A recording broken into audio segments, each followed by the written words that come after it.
Yes, people, welcome back to another stream, and tonight it's contract news because we're getting some information that suggests that new contracts are going to be on the cards very, very shortly for a certain Mr. Nathan Ake and Rico Lewis. We're going to get into that and some other stuff as well that's come out in the same article. But before we do, as always, guys, make sure you drop a like on the stream. We've got 125 people in here. Let's get those likes past 100. Hit that thumbs up button. Make sure you subscribe to the channel as well if you are new. And of course, if you want to help support the channel grow, you can become a YouTube channel member. Link is in the description. Hugh might be joining us. He's just on another show. So he might be just running a little bit late on that one. But yeah, bro, Jack Gorn obviously did a massive article, didn't he? Guy was just spilling out information, innit? Like, no let up, innit? Guy was just being sick, loads of information about City. You know as well, but I reckon his bosses are fuming, bro, because he could have split that content up into about look at all the articles we could have had. You could have like a week off, bro. You could have just not released an article for a single week. You could have just prepped it, and the guy was just like, "Nah, I'm gonna release everything at once." Bombazzo situation, and Jack Gorn released it all. And some of the news that he released was that Rico Lewis and Nathan Ake are being offered new contracts. City are looking to extend the contracts of Rico Lewis and Nathan Ake as Hugh joins us. And this is obviously clearly good news. I mean, Rico Lewis's contract is 2024, according to Transfermarkt. And Nathan Ake's 2025. So he's got 2 years left on his deal. Obviously, Nathan Ake, the way he's played this season, he's only 28. He needs to get a new contract. So Rico Lewis, clearly one for the future, only 18 years old. We need to get him on a long-term deal. So very positive news that you're offering these contracts. Obviously, we don't know the terms. We don't know the length. We don't know the wage increase that these players are going to get. But clearly, lads, this is very positive news, isn't it? Yeah, it's mint news. Mint news. I think I would say like the reward system at City is pretty good. Like especially like when Ruben Diaz came in, he had a 6 season, then got rewarded with a new contract. Nathan Ake is taking a bit longer, but like especially to this season, Nathan Ake has gone like above and beyond expectations. So and he's still getting better, which is mint. He's done a fair amount of interviews now, speaking about how he's developing his game going forward. He's not as good as João Cancelo is going forward. However, he's just trying to adapt that side of his game and get better at it. Mm-hmm. There's no one better really in this side. You just put up a comment then and it said the exact same thing. There's no one better in this side than Nathan Ake to get a new contract right now. He's been the most consistent. Mm. Yeah, I'm in full agreement. I think Nathan Ake deserves it more than anybody right now for the season he's just had. He's been absolutely crucial for us. I don't think we are where we are in the league or the Champions League for that matter without Nathan Ake. And I said it on a stream the other day. I forgot what the stream was or why we were talking about this, but I said I love the attitude of Nathan Ake. I absolutely love the attitude he has, and I think keeping a character like him in the dressing room is absolutely huge. The fact that he said last summer, nah, I want to stay. I want to fight for my place at City. And, he feels it's the best place for him. And he's done that. He's done that. He's got himself a place and he's been the best player this season. He absolutely deserves the new contract. He's only 28 years old. For a centre half or a defensive player, he could go on for another 7 or 8 years, no problem, and just modify his game depending on his physical capabilities. So listen, big up Nathan Ake, man. And was it Rico Lewis as well? I haven't even seen that news. Yeah. Rico Lewis is being offered because obviously he's only contracted until 2024. So we need to get him on a contract pretty quick, to be honest with you. Obviously we don't want there'll be clubs sniffing around him and saying, look, you can come to our team and you can play week in, week out. So we need to get him on a new long-term deal. And I'm pretty confident we will get him on a long-term deal. I've got the contract up here actually for people who want to see it. Obviously, there's going to be a lot of unhappy people in the chat about this. Nah, he always runs it down to you, innit? He'll renew. Yeah, it's always they always just give him a year, innit? It happens every time. He always just gets a year. He's not got that long left. They need to be getting that contract sorted soon. Yeah, but they'll renew Scott, man. He's too important to the dressing room, isn't it? Yeah. Of course, Ilkay Gundogan, as we all know, is likely to leave the football club in the summer at this moment in time. Looks like he's probably going to be off to maybe Barcelona. But we know that City have put a contract on the table. It's just not really what Ilkay Gundogan wants. But there's still a chance that he might just sign that contract. Obviously, we all know about Benjamin Mendy. I love how they put that little logo next to his name, innit? Like naughty boy, innit? Like basically a band. Like your bandmate. So he's gone. And that's it for this year. Then next year, you got Kyle Walker. Obviously, we've spoke about him. We did a video on Kyle Walker where we spoke about 10, 15 minutes in depth about the future of Kyle Walker, about whether or not he should get a contract. If you want to go check that out, it's uploaded on our videos. And of course, Rico Lewis here is the only other player in the 2024 bracket. So we clearly need these. Rico Lewis to get a new contract. It's imperative. It's so important for our future. And I'm sure City will get that contract done. Hopefully it'll be a nice long 5-6 year contract. And obviously Nathan Ake as well. He'll probably get a year or two extension with a nice bumper pay rise, because when you compare Nathan Ake to the other defenders, his wages are not really comparable. I mean, if you look at there's a question I had actually is about Nathan Ake's wages. Well, Nathan Ake is apparently reportedly on £92,000 a week.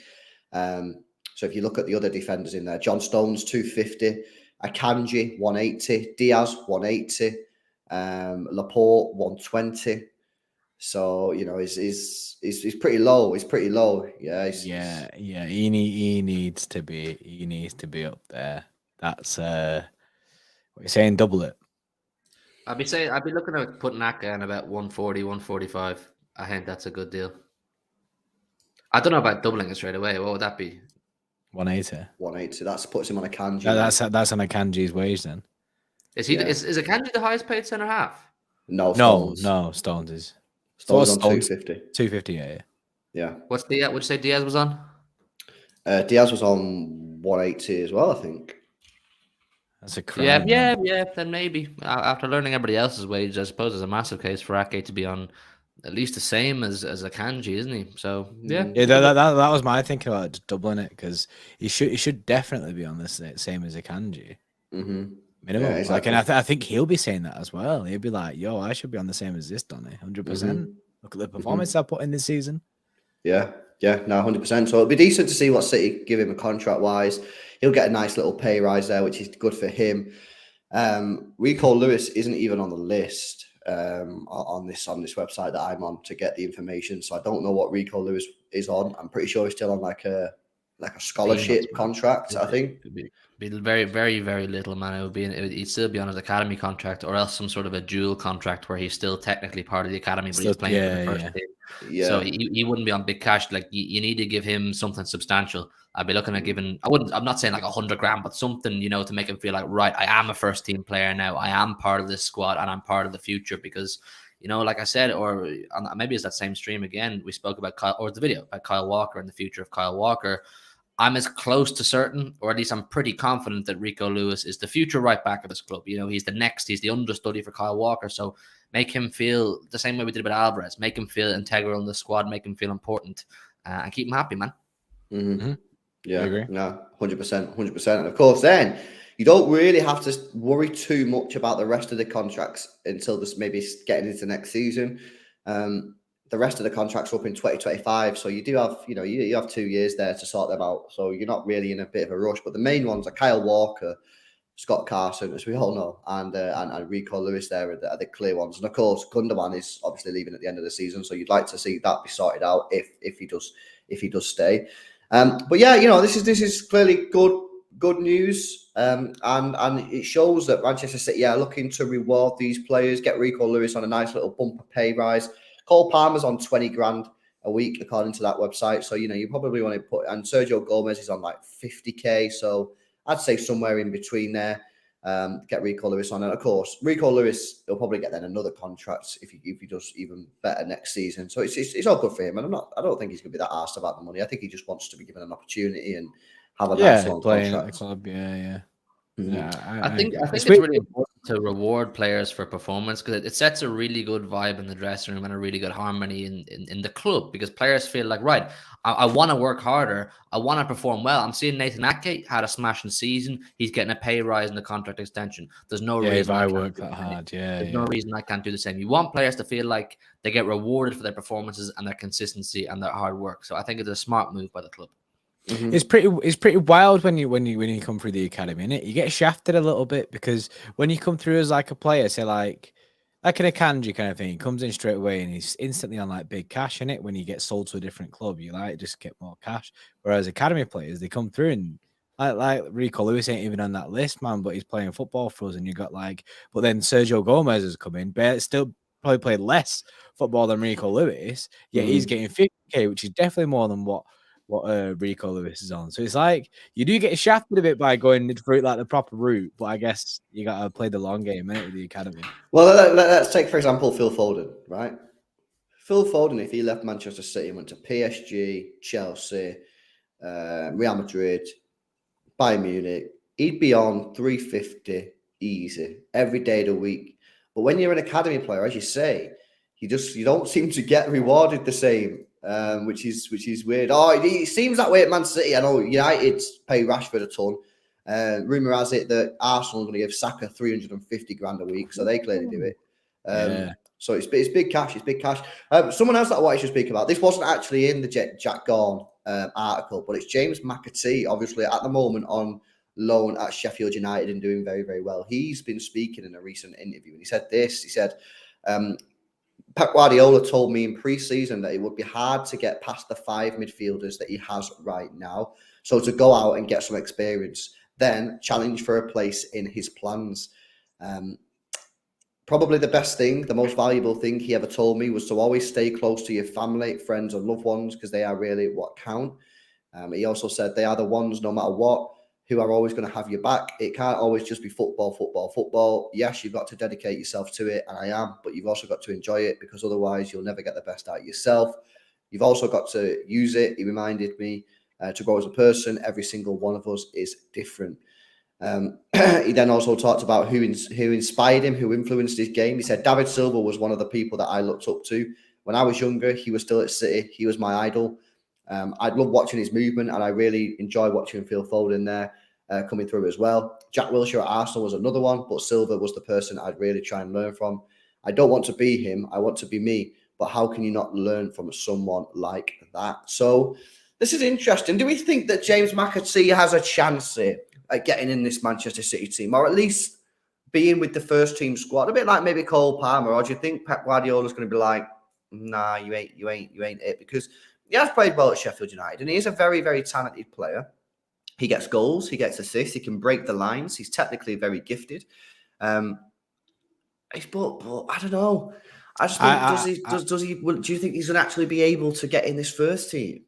I think it stinks of him getting loaned out again, especially with the signings that we're looking at making and the fact that we've also got Peroni in there now as well if he stays for the season, like coming up. Do you know what I mean? Like, and then it's obviously he's probably buzzing at the fact that not buzzing, but like, do you know what I mean? Gas a little bit the fact that Bernardo and Gundo are leaving. We're thinking, oh, bit of it frees up a little bit there. But if we go and replace Bernardo and Gundo, he's still stuck behind loads of players. Now, it's just whether he wants. Maybe it's a question about him, isn't it? Maybe it's whether he wants to stay and try and fight for a spot, and obviously he would be limited to his game time. But then, or he goes out on loan again. Pearl away there says Pep will see him pre-season again. I think. I mean, if we actually have a decent pre-season this year, it'd give him the opportunity to have a look at that. I just don't see it. I just don't see it, because like you say, I think we're going to sign 2 midfielders in the summer, right? And I think one of them will be Jude Bellingham, who plays, in my opinion, and obviously we think the positional play, we don't fully agree on the positional play. I think he'll play a little bit deeper. So in front of him, he's going to have Kevin De Bruyne. He's going to have, I think we're going to sign someone else as well. So that's 2. I think Perone might get the nod ahead of McAtee, and then maybe McAtee. So I just don't know. Again, Even then, would he not just say if all them were injured, would he not throw Calvin Phillips in there first? It's just like a bit more advanced, a little bit like. And then you have Foden and Grealish as well. Yeah, then you got Foden in there. I don't think it's happening for James McAtee, man. I'm going to keep it real. I like him. I always liked him. I thought he was sick for the academy. And the thing is, he's a sick footballer. He is. But you need sometimes, or to play for Manchester City, being sick isn't good enough. You need to be world class. And unfortunately for him, with the midfield being such a crucial part of the pitch, Pep isn't likely to start giving novices or relative novices more chances. He wants the world-class players in there. He wants his Bellinghams. He wants his maybe McAllisters or your Gundos and that kind of thing. So it's very hard to see it from. He's a Manchester boy as well, isn't he? He's from Manchester. Salford, yeah. Yeah, he's from Salford. I think he's going to go out alone. A good thing to look at is the fact that look at Phil Foden, man. He was a midfielder in the academy mainly, wasn't he? And then he comes in, but he got his breakthrough on the wing because gaps open up there. So, but he's obviously adjusted his style to suit that, and now Pep loves him as that winger. Whereas, say if we were stacked on the wings, and in midfield would Phil Foden obviously still would have got his opportunity because he's unreal. But, has he ever played in the wing, McAtee? I've never seen him play on the wing, but because of the position that he normally plays, he can drift out to the wing. He gets like whenever I've seen him play, maybe not so much for the Sheffield United, but especially for the academy. Guy used to drift around anywhere. The guy used to pretty much have like a free roll, man. So he used to cut about. I think it's possible. I think it's something that maybe he could play there, but I personally just see him as a midfielder, a Cam, and a David Silva type player. I do actually think he reminds me a lot of David Silva, the way that he moves. I actually think he's probably a little bit better in front of goal than David Silva. So it will be interesting. But I just thought I'd throw it in there because obviously the news, he had that interview and he said that Pep Guardiola told him he wants him to fight for the position. And, we've seen Pep Guardiola keep Cole Palmer, and whilst Cole Palmer's not got that many minutes this season, and when he has, he's been played out of position. Cole Palmer's still got a chance, and he's travelled with the squad. Yeah. He's been on a lot of benches. He's played a few. He probably would have liked to play a little bit more minutes, but I think he's just an interview. And he said in that he wished he played more minutes, but he said that his performances on the pitch he knows could have been better. So it's that situation, and that's where the decision has to be made, isn't it? Whether he wants to do that, do you know what I mean? Stay with the team, be in and around the team, and wait for your chances, or does he want just to get more regular chances at somewhere like Sheffield? He'll be brought on the pre-season tour, wherever that is. He'll definitely be brought on pre-season. And the thing is, rumors about being in Japan. I think it's confirmed. Is it confirmed? Yeah. He'll be brought there, and he'll be given an opportunity, at least one or two, I reckon, to start a pre-season game. And if he absolutely slams it, I could see Pep saying, "I want you to stay, and I want you to play a similar role to Cole Palmer, and wait for your opportunities." But my gut tells me he's going to go back on loan to somewhere, maybe Burnley or Sheffield United again. Who knows? Yeah, it's tricky. It is tricky for the academy players. You know, and look at players like Carlos Borges. You know, top player, not got a single minute, not got a single bench appearance. Mabude, the same. I know Shea Charles has been on the bench once, maybe twice for City. You know, but it's still a bench appearance. It's very, very difficult for these players to get into the first team. And when you do, you have to excel, and otherwise you won't make it. Look at Phil Foden. He excelled when he got the chance. Rico Lewis excelled when he got the chance. I think Cole Palmer's not excelled, but I think the club and Pep Guardiola believe in him, and I think that they believe that he could potentially replace Mahrez when Mahrez goes, albeit not necessarily due to the same standard, but he could potentially be a replacement. So it is difficult, but that's the life of the academy player. It's not easy, especially when you're at the top clubs. But yeah, I mean, good news on the Rico Lewis and Ake stuff. Anything else that you want me to go through, guys? On the McAtee thing, what do you reckon McAtee's transfer value is? Because I'm thinking here for a second, it just came to me that if they get 15, 20 million for him this summer, I think they'd pull the trigger on that, let him go, and just help that balance out the books for big dough they plan on spending on the likes of Bellingham and other ones. I don't think we'd sell him. Really? I don't think City be ready to sell him yet. I think we'd loan him. I think City be willing to like wait on that.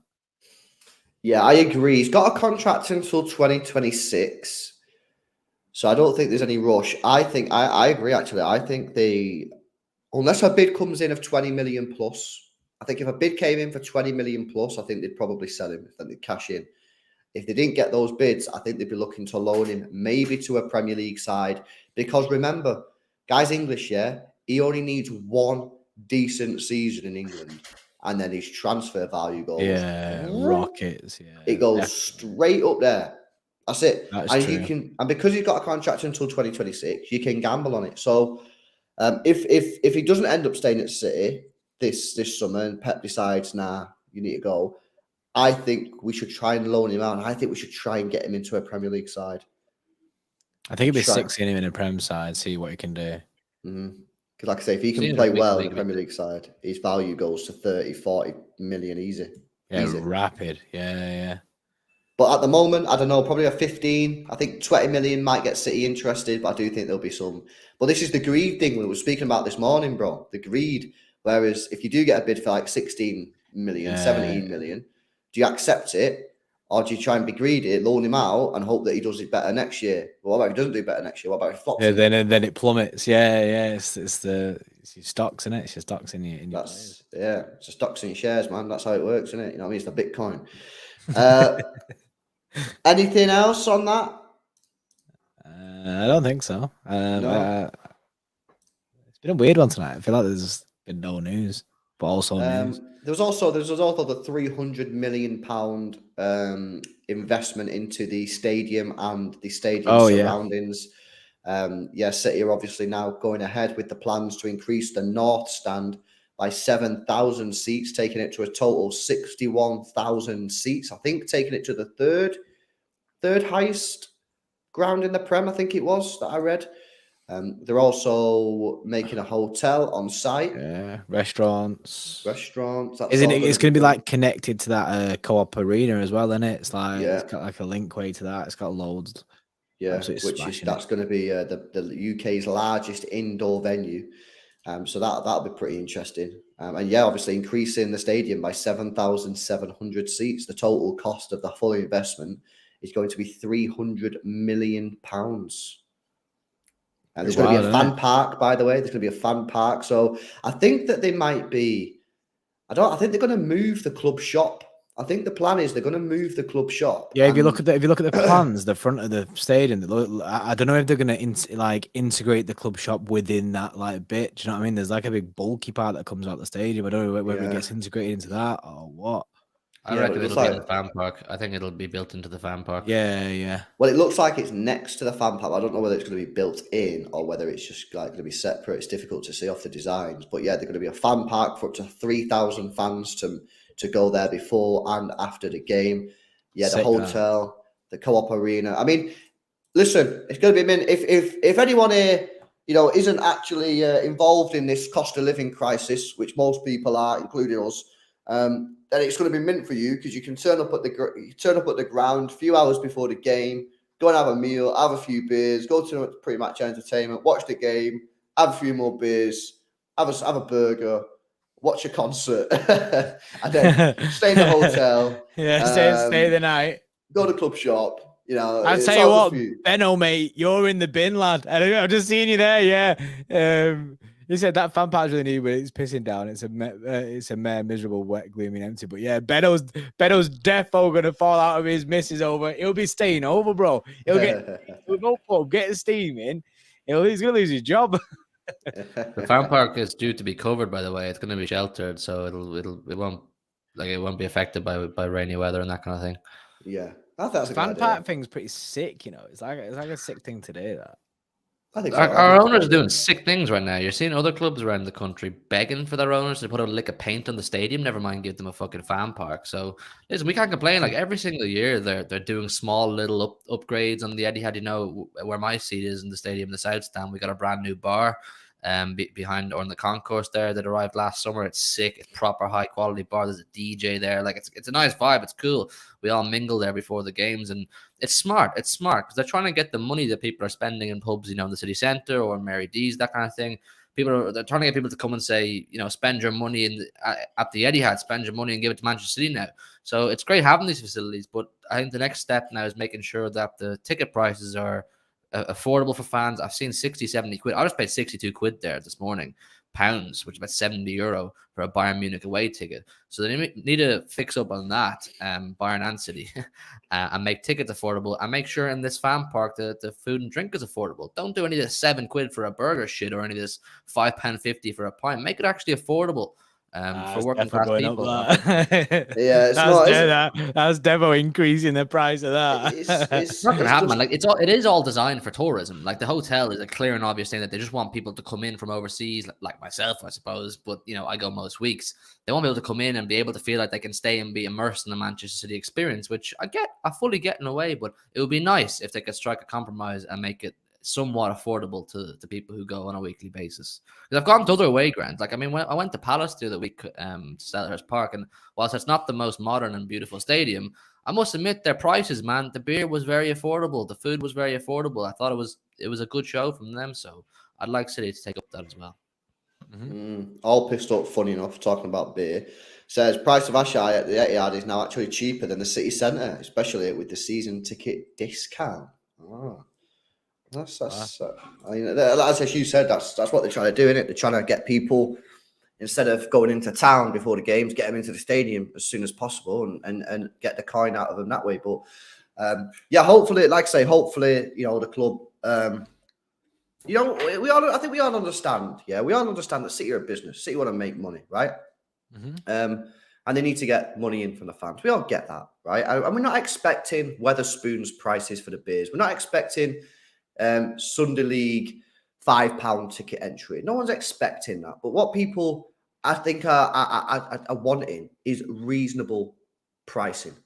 People don't mind spending, you know, an average amount. They just don't want to be feeling like they're being ripped off by their own club. The club that they've been supporting their whole lives, or for a large part of their life. They want to feel like when they go in and they're paying for a burger or they're paying for the ticket, they go, okay, yeah, I know it's not going to be £20 a ticket. I know it's not going to be £15 a ticket, but I feel this price is reasonable. And that goes for everything, whether it be a shirt, season ticket, beer, burger, whatever. It's just be reasonable and don't try and... Sometimes I feel like not just City, clubs try and squeeze every little last penny out of everyone. And I just think you don't need to do that, especially City.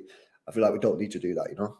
Yeah, I think it's just the Champions League. They need to fix up on their Champions League prices, man. The Champions League ticket prices are disgusting. I must say that. I don't criticize City very often, but I saw £60 for a ticket to the home game against Bayern as well. I think that's the cheapest ticket available. And I go to games with some lads from Manchester who are students. You know, they're students. They live in town and they don't have a huge amount of money. And they go to every single game, every single league game. They'll go up and down the country to away games. And some of them are saying to me now, I can't get a ticket for this Bayern game. I just can't afford it, you know, with Wembley that week as well.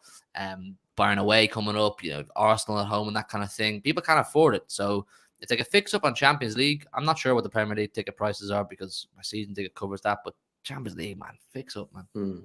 And there is, I don't know, Craig here says 500 quid for 19 games isn't expensive. And this is where it's kind of frustrating because some of the season ticket prices are fantastic value. You know, the fact that if you go in on your own, you can get a season ticket for 300 quid if you're going in that value gold or whatever. Brilliant pricing, you know. But then some of the other stuff, I do think they let them down a little bit on. So hopefully they can keep working on that and just kind of improve it and not alienate City fans by charging a lot of money. But it is what it is. Let's see what they do. I see a lot of people asking how much a City season ticket is. It kind of depends where you sit. I moved seat. Last year I sat in block 121, which was in the Colin Bell stand. But because I was under 23 at the time, it was cheaper. But they put me on an adult ticket this year, which was they were asking for £800 off me. But I planned on moving anyway. Yeah, that's the one. I remember, right? Because with my birthday, I'm born a month before Lewis, yeah. I had to pay the adult price when we got to, was it 21 or whatever, like because you're under 21 or whatever it was. Anyway, I had to pay the adult price. LB got away with it for another year. I was fuming. I was like, as if I have to pay the adult price, but LB gets away with it. So I was the first to dive into the full price tickets, and it was grim. But yeah, I had 800 quid, weren't they, bro? When we was in. I moved, Steve. I moved from 121 to 115, which is the south stand. People will know it as the singing section beside the away end. So that only cost me 600, but I had to pay the 800 to keep my seat. And then they asked me, did I want to relocate? So I ended up getting £200 back off City. So that was nice. There we go. Well, that was just a bit of a random stream, wasn't it? Random chat about City. Yeah, just chat about what's going on, isn't it? There you go. I think it's nice to have the conversations about the match day, and maybe for people who don't get to go to matches or who live abroad, it's nice for them to hear things about what goes on in the stadium. So always fire in any questions if you want. I'm there quite a bit. Yeah. Hugh's now our go-to guy when it comes to match day content because me and Jordan are plastics in it. Right. Before we go, obviously this is the last stream for Geordie Party before he gets back from his Amsterdam little trip. So I want to know. You need to talk to us about Liverpool, because obviously me and Hugh will do our spiel tomorrow. We'll do our content for Liverpool, but you need to do it now, bro. What you say? I have to spill it all out in the next couple of minutes. What's going to happen? To predict the future. Predict the future. Manchester City 2-1. Alvarez 2 goals. Darwin Núñez will inevitably score and take his top off and do all that shit. I'm genuinely shitting it. Like I genuinely shit. When I think about it, I get that like weird feeling in like the sinking feeling. I'm like, oh, because it's such a big game, and I'm already shitting it, and it's only Thursday. That's how I know it's bad. But I mean, I back us. End of the day, it's the biggest game of the season so far, and if we want to win the league, we got to win this game.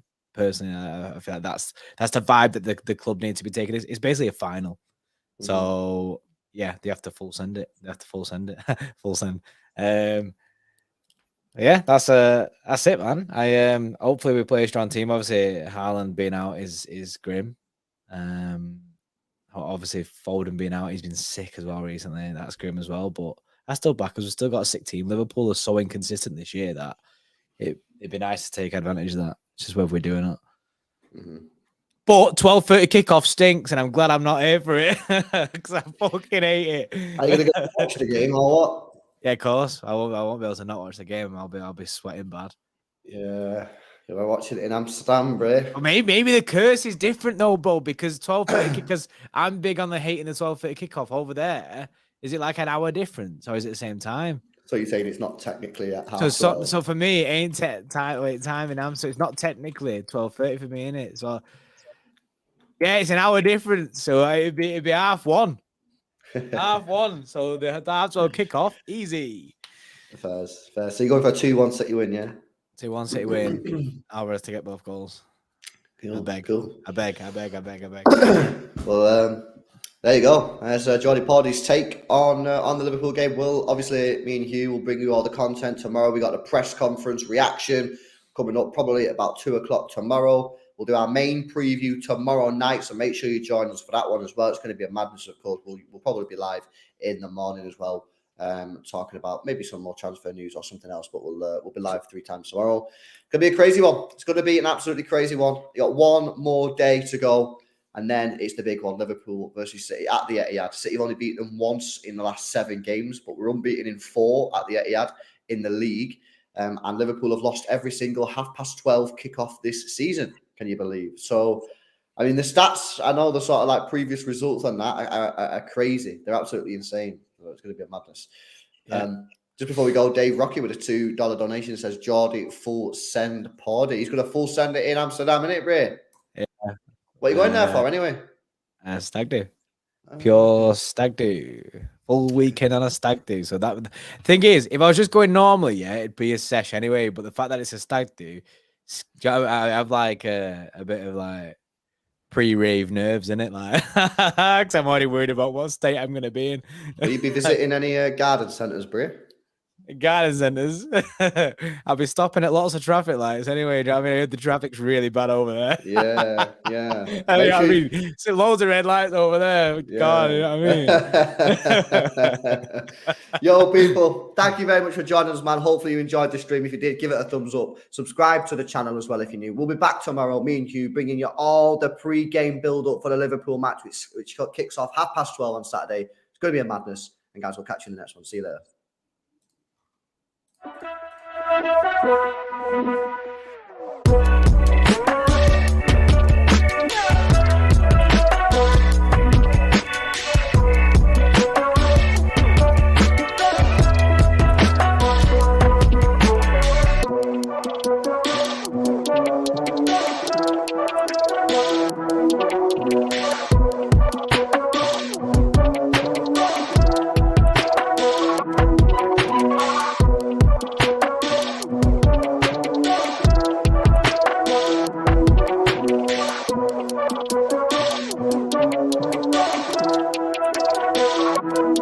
Yeah.